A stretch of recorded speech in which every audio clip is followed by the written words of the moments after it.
beautiful. Thank you so much, Patty. Isn't that lovely?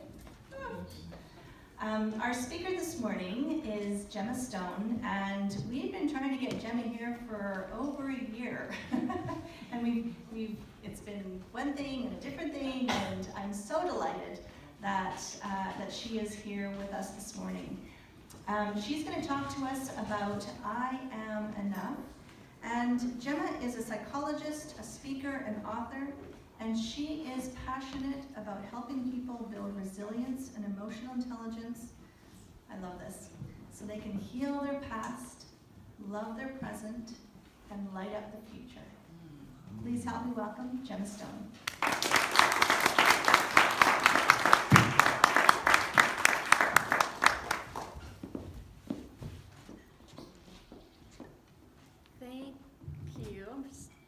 I'm just going to work with the mic a little bit. There we go. Thank you so much for coming out today. I think that in this time in our life when there's so many things for us to do and places that we could be and people that we could share our time with, that the most valuable thing that we have to offer each other is our presence and our time. So, and especially considering that we got blessed with a bunch of white stuff last night, it probably wasn't all that easy to get here. So thank you so much for the time, the energy, and the effort to make it here today. I think right now we're in a time of tremendous loneliness in our world. And when we prioritize community and connection and belonging, I really think that we're creating those places where love can grow. So thank you for doing that, and thank you for being here today. I too have been trying to get here for a little while, and for some reason it was never aligning. And I love the perfection of today and the fact that the word for today is heal. And almost all my work in the world really is about healing. It's about bringing healing to the human experiences that we have that create disconnection from that essential part of who we are, that true self. And then when we bring healing to those traumas that we experience, then we're more free to, like we said, love in the present moment and light up that future and really show the world what it's like to spread that message of love. So I want to talk a little bit today about that journey of coming into the world. So one of the tenets that I really, really resonate with the most, because it's so much of my work in the world, is the idea that our thoughts become our reality and that we are co-creating our reality with the way that we think. And I really believe that's true with my whole heart.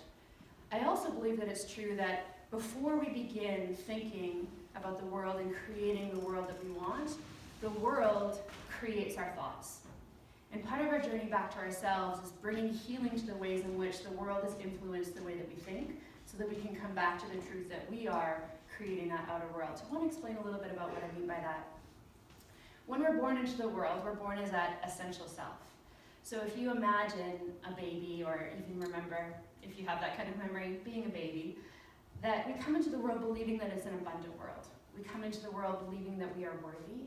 We come into the world believing that we are enough, and that when we cry, we're going to be comforted. Or when we're hungry, we're going to be fed. Or that if we're scared, someone there is going to make us feel safe. So we are born into this world with this inherent sense of worthiness, that we are worthy just for our being. And as little babies, we don't ever think, oh, I'm only worthy if I'm good enough if I can flip over onto my belly like all the other babies. We don't have those kinds of thoughts or that kind of awareness. We just believe it's inherent. It's in our being and it's not in our doing. And then we grow up, and as part of the human experience, we experience trauma. And sometimes it's big T trauma, like we experience abuse. And sometimes it's little t trauma, like we feel embarrassed when we don't spell a word right on our spelling test. But all of these experiences can become trauma. And as a result of these traumas, we develop a constructed self, or an ego. And one of the things that I've noticed is that part of the challenge of knowing the truth of who we are and really being able to be present in that state of love is that we begin to believe that we are our ego. And our ego builds defense mechanisms to protect us from those traumas that we experienced. I'll give you an example. A client that I was working with recently, he had this inherent sense of being, and he gave me permission to share this story anonymously, so he had this sense of being not good enough and not worthy and not lovable. We went into where this belief came from for him, and we found is that his dad was a workaholic, and he worked all the time. He was very busy and very stressed out, and then he would come home, And then in order to deal with that stress, he would have something to drink, and then he would sit in front of the TV, and he would zone out for the night. And so what happens is when we're little, we have to believe that our parents are amazing, and that they know everything, and that the way that they see the world and the way they treat us is what we deserve. We have to believe that as children, because if we don't survive. If you think about the way that our brains are wired, and you go back to tribal times, if we didn't believe that our parents said don't go into that jungle, and we went into that jungle, we would die. So it's wired into us to idealize our parents in order to stay safe. So this is part of the human experience that separates us from our true self, our spiritual self. So what this little boy internalized, and that's what we do as children, we think that it's all about us, we internalize this feeling of I'm not enough. If I was enough, then Daddy, when he came home, he would want to play with me. Or if I was enough, then Daddy would want to spend as much time with me as he does at work. And we create these beliefs for ourselves that begin to cover up that true self, that essential self, that inherent worthiness that we have. So this man grew up and he had this inherent sense of not enoughness and not important, not special, not worthy, not lovable. And then when his father died, at the funeral, something remarkable happened. He had this belief that his dad was kind of this emotionally distant, disconnected human. And at the funeral, when they went outside with his brother and his sister and his mother, they found a lineup of hundreds of people going around the block, waiting to give their condolences for the loss of the father. And so the boy was really, well, the boy was a man, and he was really confused about this experience because he had this belief that his father was a particular way, an emotionally distant, disconnected man. And all of these people were waiting to tell the story of how the father had changed their life. There were these employees that had worked for this man, and they reported that he was respectful, and he was kind, and he was generous, and he was compassionate, and he always listened to the employees, and sometimes he even gave them extra money to help them out when they were struggling. So this little boy, who was my client at the time, had this orientation towards, I don't understand. If my father was this man, and he would come home and he wouldn't give me what he gave his employees, that must mean that I really am not enough, that I'm not as good as those employees. So he went on this healing journey to try to understand and make sense of this. And one of the things that he discovered was that his father was terribly abused by his father. And so he had all these triggers and all these traumas, and so when he came home, he would be overwhelmed by how painful it was to remember what it was like to be in a domestic situation, and the only way that he could cope was to disconnect and to zone out and to numb out. So it never, ever, ever was about the little boy. It was always about the trauma that the father had gone through that created that disconnection. So our job, I believe, in this world is really to begin to look at these traumas and to understand where our lacking this sense of worthiness or this feeling of not enoughness comes from, and begin to bring healing to those. And as we heal, then we begin to go back into that true part of who we are, that essential part. So as we've developed this constructed part, another challenge that we have is beginning to believe that our worthiness comes from our doing rather than our being. Have you ever looked at somebody else's life and thought, wow, they're smarter than me, or they're more successful than me, or they're, my thing is I have this really wild child, and he hates brushing his hair. And so sometimes my comparison thing is how come all the other mothers get their kids to brush their hair and I can never get mine to brush his hair? So we have all these ways that we tend to compare ourselves to the world, or these roles that we identify with. Our ego is also very attached to the roles that we are. So we're the doctor, or we're the lawyer, or we're the mother, or we're the sister, or we're these labels that people gave us when we were little that we internalized. So one of the labels that my little sister got was the one that's always lost, because she could never find her way around. And so she developed this identity around, I'm always somebody who's lost. And so her journey was really looking at, where does these labels come from, and how can I begin to heal those? And it was always because I was the big sister and I would help her find her way, so that she never had to find her way, because I was always take responsibility for that for her. So then when I was gone, she would always get lost. It wasn't that she was a person who's always lost in the world. It was just that she never had to develop that capacity. But we attach this identity to our doing, and to our roles, and to our labels, and to these limiting beliefs that we picked up when we were kids, and all of a sudden we begin to get disconnected from an essential part of who we are. So as we're beginning to go back through those layers of trauma and go through that healing journey, we begin to come back to our essential self, back to that little baby who was precious, and that little baby who knew that he or she was worthy of love and worthy of care, and that she was born into this abundant world that wanted to take care of her. So I want to begin to look at what does it look like? How do we return to that inherent sense of worthiness? In a world that often tells us that we're not, in a world that unconsciously or consciously compares us to other people, always feeling like we're not measuring up or we're not doing enough. How do we begin to go back into that truth of who we are and our inherent enoughness? And I really think it's all about beginning to challenge those ways the world taught us to think so we can regain that control over our reality by changing the way that we think. So the practice, I believe, is really about reconnecting to that essential part of who we are and talking to ourselves the way that we would talk to that little baby. So one of the practices that I really love is looking at imagining that you are that small child. How do you speak to yourself every single day? What are those thoughts that you have that are creating your reality? Are you thinking that you're not enough or that you don't measure up? Are you thinking that you're not pretty enough or smart enough or rich enough or strong enough or young enough or old enough or successful enough or famous enough?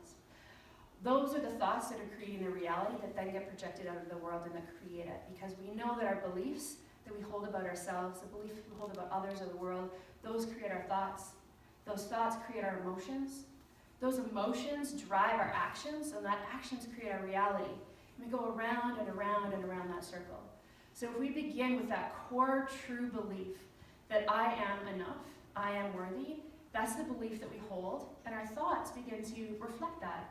So we look at the world and we think, no, I am enough. And when we compare ourselves to the parents that are able to get their kids' hairs brushed all the time, we think, no, it's okay.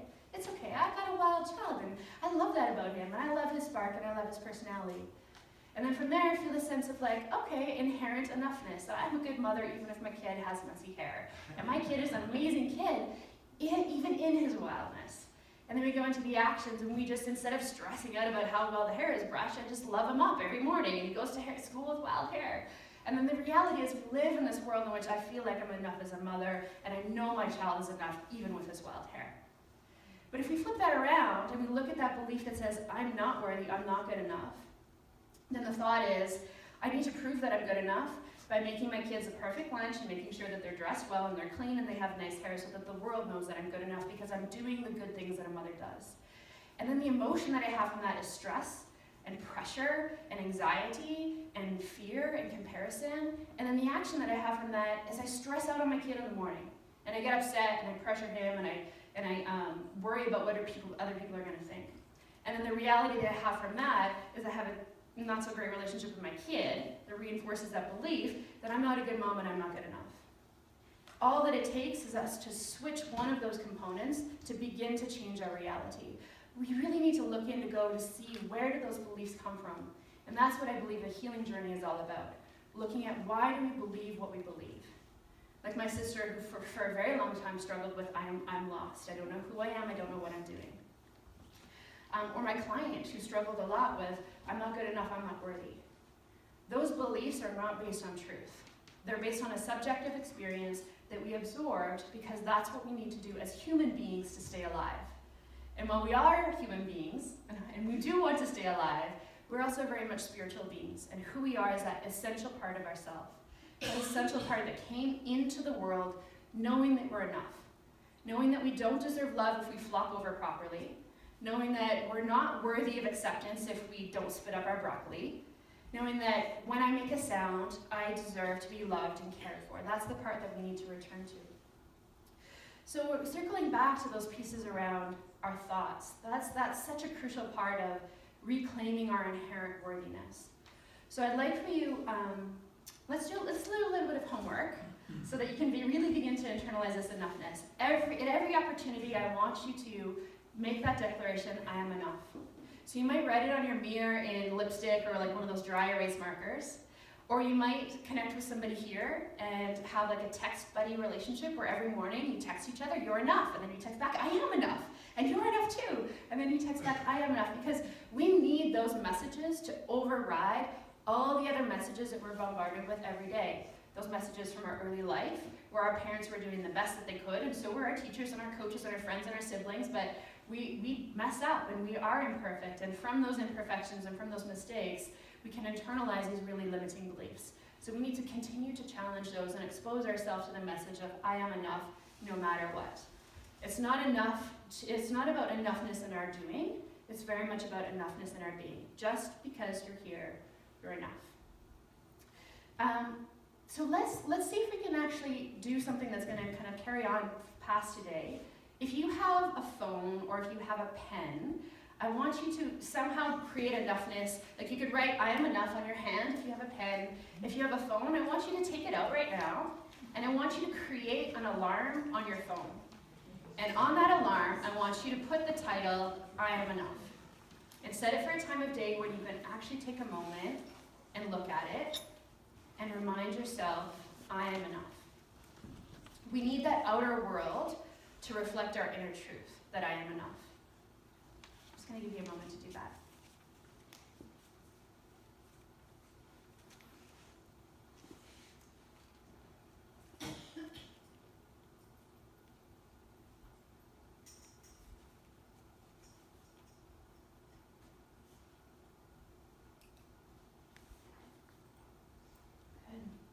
And as we begin to cultivate that inner truth and really create alignment with that feeling of enoughness, then we can move into the world spreading that message of enoughness.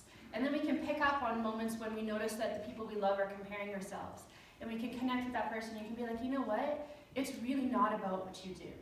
It's about who you are. It's about your being on earth, and that makes you lovable, that makes you worthy, that makes you enough. So I believe that our message, our work in the world is first to return to that essential part of who we are and really identify with that, to drop all the identifications with our roles and with our labels and with our traumas, and to bring healing to those limiting beliefs so that we can continue to move backwards into this state of who I am, who I was born to be, just because I'm present here on earth as a spiritual being. I am enough. I am worthy. From that place, then we really begin to have control over those thoughts. We really begin to understand that our thoughts create our reality, and that the reality we experienced when we were little, when we didn't know better, when our primitive brains were controlling us, that's not the truth.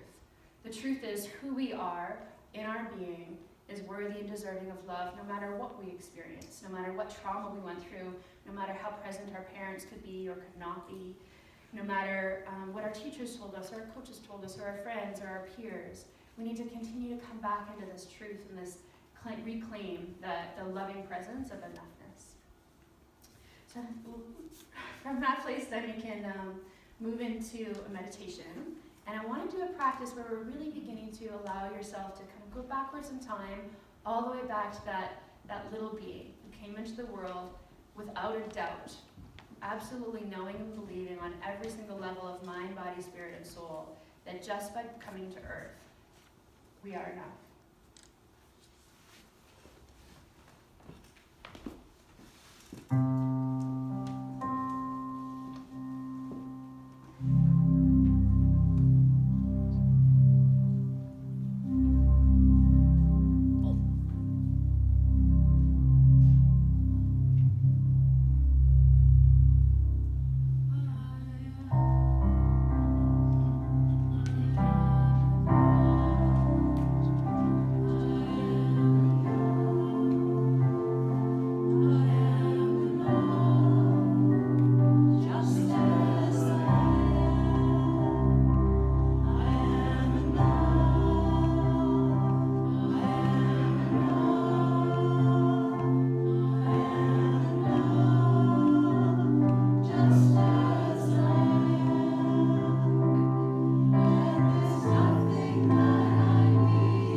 just begin to take those deep, relaxing breaths.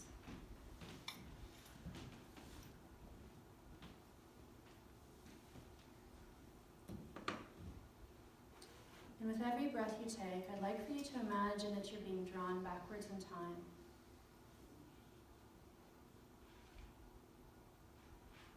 Going back through all the experiences that you've had, the good and the hard.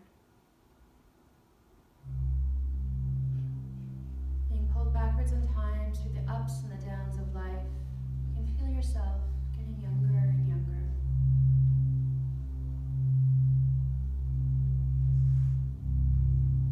As you're moving backwards in time, going all the way back to the very beginning,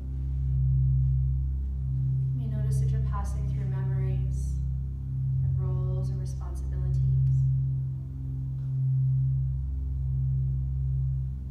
Being pulled all the way back to the very beginning, to when you were just conceived.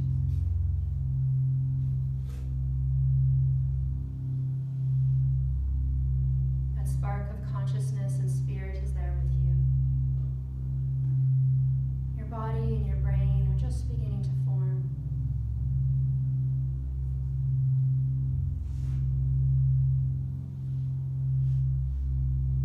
And as you are forming into a human being, allow yourself to remain deeply connected to your essence, to that truth of love, to that inherent worthiness. Take a deep breath and breathe in the truth of your inherent worthiness.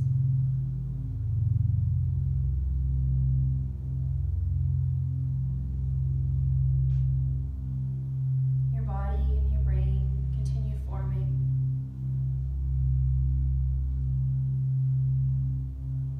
And before you're ready to come into the world, I'd like for you just to imagine that you can hold on to the awareness there may be hard things that happen in life. There may be painful moments or hurtful things that people say or do. But no matter what happens, always remember that you are inherently worthy. That you can maintain this connection to your true self no matter where you go or what you do or who you're with. Now you can feel yourself being born into the world, carrying that inherent worthiness with you, knowing that you are enough. That when you cry for hunger, that you'll be fed. When you're cold, someone will comfort you with warmth. When you're wanting to feel connection, there will be a loving gaze to meet you. You are being born into an abundant world in which you can always know that you are worthy and deserving of good things. No matter what the world shows you, you are worthy of love. No matter what the world shows you, you're worthy of kindness and care, of love and respect, of nurturance and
always serendipitous, I think,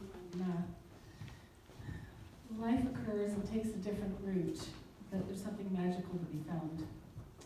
And just a lovely compliment to your message today, Emma, thank you. And I think this will support all of us in understanding that there's always support there for us in that essential self and beyond. This is a song, both of the selections today I've presented to you are from J.D. Martin, who's a wonderful musician from Colorado. And this is a piece called Invisible Hands.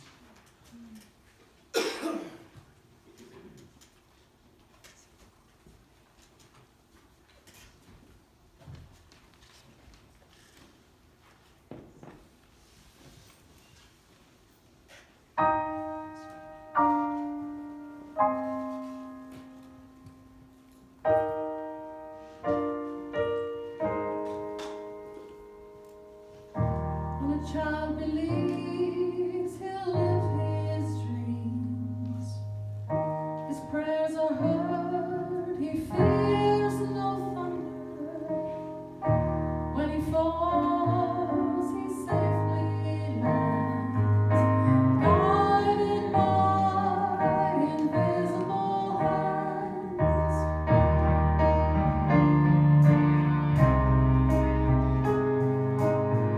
When a mother cries, she hides her tears.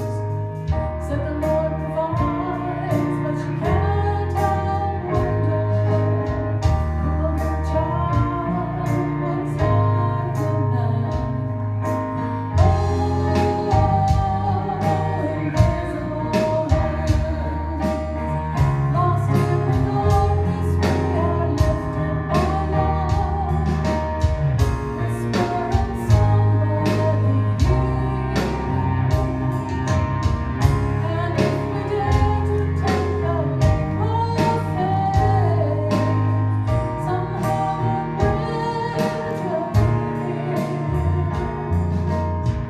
When a silent storm knocks me down, and the tide of times they pull me under, and I'll stand again on the shifting sands, held by invisible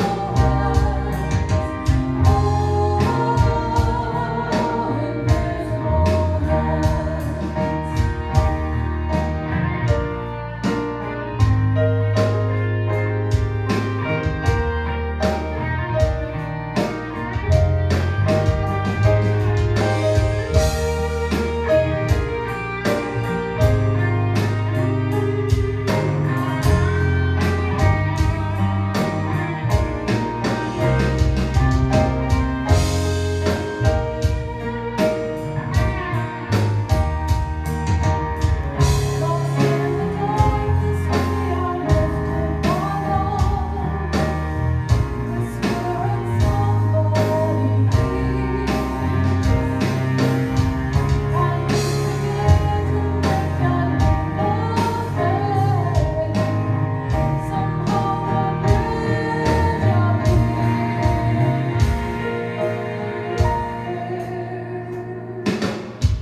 When a child believes he lives in his dreams, God knows the heart, he fears no thunder. When he falls, she safely lands, guided by invisible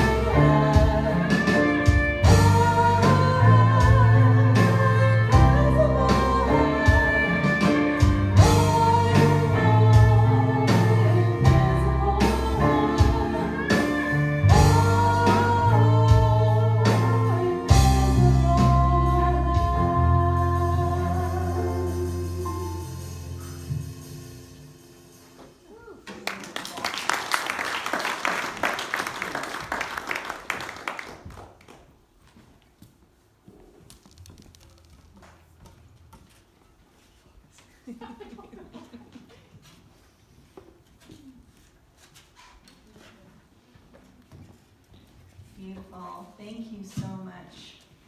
Thank you to Patty for stepping in. I mean, how amazing at 10 o'clock last night that she had to come up with that and then the band practice these beautiful songs this morning. So another big round of applause for Patty.